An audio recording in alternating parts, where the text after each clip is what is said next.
Uta Abe Diora Keldirovaga viza tashladi. U Dioradan qasos olmoqchi. Assalomu alaykum hurmatli tomoshabin, kanalimizga xush kelibsiz. Videoroligimiz ostida bir dona like hamda podpisatsiya tugmachasini bosib qo'yishni yodingizdan chiqarmang.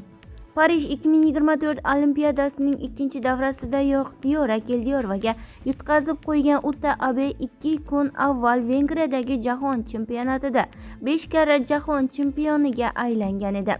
Yaponiyalik 24 yoshli Tokio 2020 Olimpiadasi chempioni Dioradan qabul qilingan alamli mag'lubiyatni unuta olmayapti. O'zi bir umrga unutilmaydigan mag'lubiyat bo'lgandi.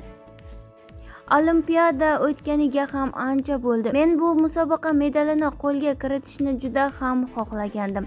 Keldiyorova bu yerda bo'lmaganidan hafsalam pir bo'ldi. Umid qilamanki, u qaytadi. Shunda men undan qasos olaman, deydi Abe.